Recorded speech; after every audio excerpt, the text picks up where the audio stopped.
the elderly people in your church is in reaction to something.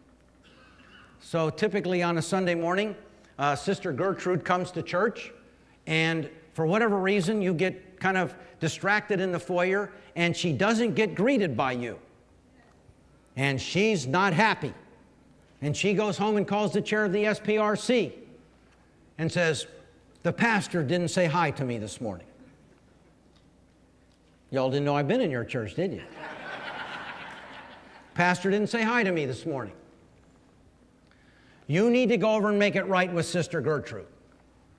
Okay, now, I don't know where you come from, friends, but in Miami, we would just call what Sister Gertrude was doing was pitching a fit. They say that in Oklahoma, pitch a fit? Two syllables probably. In North Carolina, it was 2 syllables. She pitched a fit. See? And when you respond to people who pitch a fit in your church, you reinforce that the more they pitch a fit, the more emphasis they'll get. So the SPRC chairs, get over there and make it right with Sister Gertrude. So you go over there, and for 2.5 hours, you sit on the couch with Sister Gertrude trying to make it right. Do not call that pastoral care. That's crazy is what that is. So I had these 80 seniors in our church. I found 5 seniors who would facilitate a home meeting, and I asked them, I gave them the list, and I said, split up this list, you recruit whoever, they only get to come to one of the meetings. And every Thursday from 11:45 to 12:30, I was at one of those meetings, and then on Thursday afternoon, I was at a second meeting once a month. And you know what the meeting was called? Pecan Pie and Coffee with the Pastor. Oh, doesn't that sound sexy? See? It was a traditional name because traditional people like that. And I would go, and we'd have a circle, we'd have some pecan pie and drink some coffee, and we would talk about the church, anything they wanted to talk about. There was no Bible study, no anything. And I visited with them. Every one of those people. See, I wanted to know them. You don't know people by visiting them in the hospital. You got to get ahead of that. But you can't do it one at a time. I knew where they were from. I knew how they grew up. I knew who their husband was. I knew every ache and pain every one of those people had. They'd come in, "Oh, Pastor, my shoulder this afternoon. Oh, it's kind of stiff today." I knew all of that stuff. See, so then when they did have something go on that needed pastoral care, I knew them and they knew me. And they would sit there and they'd ask about the church and they'd ask this, and believe me, they complained. "Pastor, isn't there something you can do about that god-awful music that we have? Please." And I'd say, "Well, turn down your hearing aid, you'll be okay." That was the kind of relationship that I had with the seniors in my church because they knew that I cared about them. And they could not deny that their grandkids loved going to the church. And if you know of any elderly people, you know one of the greatest joys that they have is taking their grandchildren to church and worshiping together. And that's what we created in the church. So 5 times a month, I spent 75 minutes. That was the best investment of time I ever had. See, most of you may not have that many seniors, but think through how you're doing your pastoral care. Most of you don't have a strategy. It's a reaction. You got to get ahead of it and begin to set up some structures where you're interacting with them. When Sister Elizabeth, was going to have surgery, we put her in a chair in the middle, Bishop. We gathered around her and we prayed for her. And at 5 a.m. the next morning, I was at the operating room to pray for her before she went in, to pray with her relatives. And we had our congregational care team sit with somebody all day long because our motto was, you never let anybody sit alone in a waiting room. Never. Which leads me to the second point, and that is coming up with some sort of strategy for congregational care. Most of you have little or none.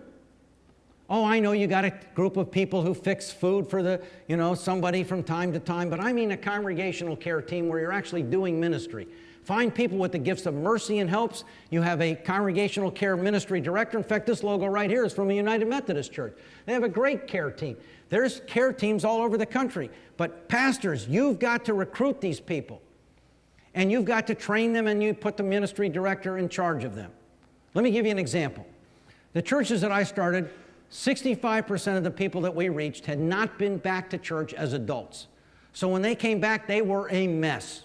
Many of them in second and third marriages, things falling apart. and what a great place to be able to minister to them the grace of God.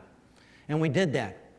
So we had these people coming. They would be living together. Then they'd come. We'd do a series on marriage, and they'd say, maybe we should get married. I go, okay, well. And they said, would you marry us? I said, well, I'll perform the ceremony. But we have a premarital counseling thing that you go through. I'll meet with you the first time, and then we have another couple that will walk you through it and interact with you. And so I would have a married couple. They would read a book together, and this older couple, seasoned veterans of marriage, would walk that couple through the premarital counseling. They'd give them coffee every session, because, those young people in love, right? And they'd sober up and they'd talk about this and this and that. After the wedding. So then after the wedding, they would then meet with them for 6 months in a row, monthly, to talk about how's the marriage going, because it's more than a wedding, isn't it? And then at the end, and the first year, they would send a note to this couple with a $100 gift certificate from the church, that the church bought, at a local restaurant, saying, enjoy the great time out, congratulations on the first year, many more to come. That's care.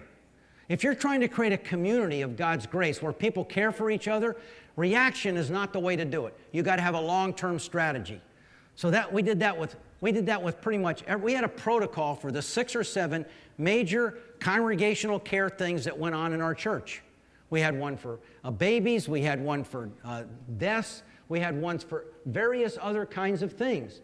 And pastors, if you're going to free up time, the reason you're running around doing all this is because you have not taken the time to set up some of these systems. You don't have to have a large church to do this. I haven't mentioned a paid staff person yet, have I? I say that because most of the churches we work with have an average Sunday attendance of less than 200 people. You've got to work with your volunteers, with the people in your church. So congregational care, you got to set up some time for that. All right? Next. I'll tell you. Now, Bishop, I don't know about them. The Baptists, when I work with the Baptists, they have church splits down to an art form. The Methodists, they got meetings down to an art form. I've never met a group of people with more meetings. And we tell pastors, it's amazing how many pastors attend all their committee meetings. Now, pastors, do you know that you're only required to attend one meeting according to the Book of Discipline? You aware of that? Which one is it? Somebody said finance? No. SPRC, thank you. You're not required to attend any of those other meetings. Now, it's probably wise for you to attend a couple of them, particularly the salary meeting. But it's amazing to me how many pastors are attending the worship committee, all these various committee meetings, thinking somehow that they're helping. And I can only tell you that you're actually reducing the level of involvement when you show up to a meeting. Because your people will sit around the table and they'll say something and they're constantly looking to see how you're responding. Constantly. And that shuts off creativity, and it also makes them feel like children. You're the parent, they're the children, and if the parent's there, then it's okay. So you want to revisit your meetings, and that's one of the other things that we look at. All right. How about a break, huh? Now, this is a cabinet meeting that I ran across a while back. All right. Now, I used to give the Methodists 15 minutes for a break, and 2 hours later, they would come back. It's worse with the clergy. So you got 34 seconds for a little break, and then I want to kind of take you through, and we'll take you home. All right. 33, 32, 31.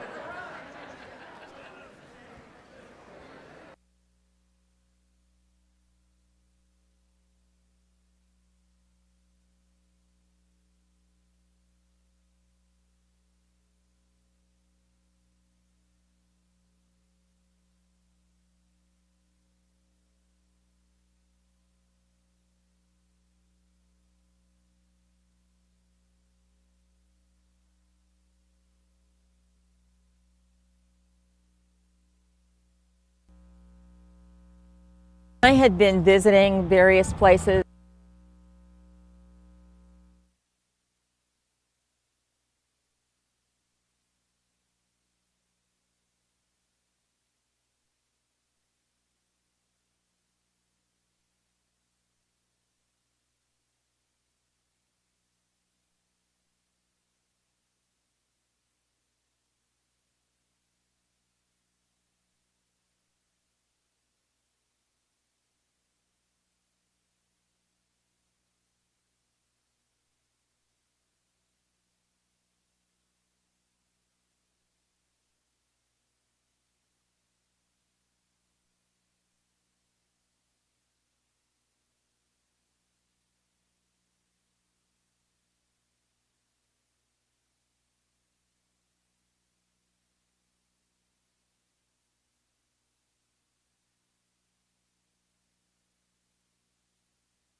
Okay, everybody, find your seats.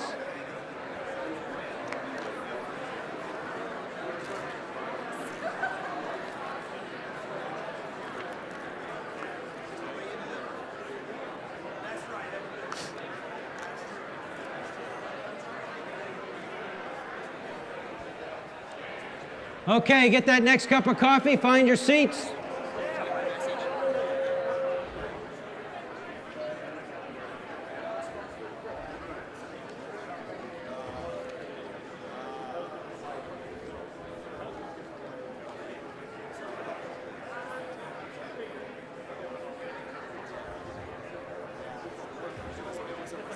Okay.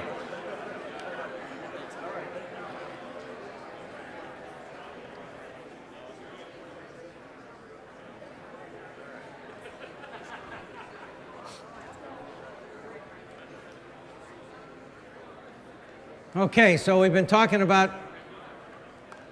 all the hurdles that we as pastors face in terms of reaching new people. Now, again, it's my contention, I'm real clear about it, that you can talk a long time about revitalization, but if revitalization does not add new disciples to your church, then it is all just a lot of energy distracted into something else. One of the best ways, and the only way we know to revitalize an existing congregation is to add new people to it. It will force the systems to adapt and do things that they're not used to. Do not try to get all the systems in place first, because there's no motive for it. And not only that, but then the assumption is, well, if we get the system in place, new people will come. No, they won't. They drive by every day because they see your church, as we've talked earlier, that it is a castle. A moat is around it. There is no way in, and as one member reminded me, there didn't seem to be a way out either. So pastors, I want to talk with you about what we have learned from other United Methodist pastors around the country in terms of them getting new people, because they don't have an option. When their bishop appoints them to start a church, they have to get a group of people. And it used to be that they could go to an existing church and get a bunch of people there, and that still is a very good model, and we're teaching that. Like I said, we got 40 multi-sites that we trained yesterday in terms of them adding a site or adopting a church that was resource challenged. And that's a great strategy. But even in those settings, the pastor is expected, the church planter is expected to get out and meet new people. Now, what we find is, this is the dilemma. Several years, I grew up in Miami, and we would fish out in the Gulf Stream, and we did all kinds of fishing. I love to fish. And a buddy of mine, several years ago now, invited me to go up to Alaska on a salmon fishing trip. So I said, man, I've never been to Alaska. That sounds good. We'll do it. So we get up there, and I found myself on the shoreline with 3,000 of my closest friends. Now, hooking a salmon is not the problem. It's landing the salmon with 3,000 lines in the water that got to be a problem. And after about an hour of that, I just basically cut my line and gathered our group and said, let's go to plan B. See, because this picture in front of you really is how most churches and most pastors look at trying to fish for new people. The irony is there's like 2 fish underneath the water on this fishing pier. And everybody's fishing in the same place with the same bait and everything, and they're not going to get much. That's not the goal of networking, pastors. This is the equivalent of going to a clergy lunch.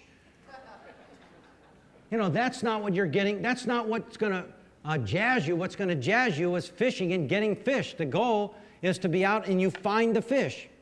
And so recently, my brother got a much bigger boat. I got 2 brothers with boats still in Miami, and we got this big GPS on it. And we have tracked, we got a place down in Islamorada, which is halfway to Key West. And we've tracked 15 miles out, there's about 17 holes where you catch different kinds of fish. And we go out there, we turn on the GPS. It's great with the GPS now. You just go to that hole and you got the right bait, you know what you're looking for, and you fish. And we're the only ones out there. and we catch fish all day long. See, we don't run into this kind of thing going on. And this is how most churches think. You say, well, not our church. Well, where do you put your advertisement for Easter? Typically on the religion page with 5,000 of the other churches in Oklahoma or in your town that are doing that. You're all fishing in the same pond, and you got to think differently as we go. So pastors, what we're finding is United Methodist Church planters have figured this out. And so they go where the fish are. They look because the goal is fish, not fishing. And so I want to give you all the places that they go. Now I want to, darn it. I want to show you a video because we showed this in the Western North Carolina conference. We trained, we've done a number of training in their conferences, and one weekend we did 15 churches, and one of the churches there had 122 active members, and their pastor and her team were there, and we talked about networking.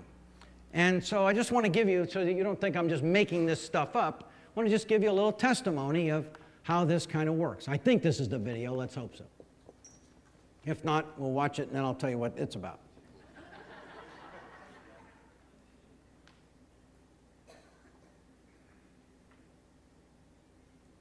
I had been visiting various places, looking for a place to kind of hang out, where there'd be a lot of people, where it would be easy for me to relate to folks and to the staffs of these folks. So this is one of the places that I decided to make part of my weekly routine. So there's a lot of community that goes on here at this restaurant.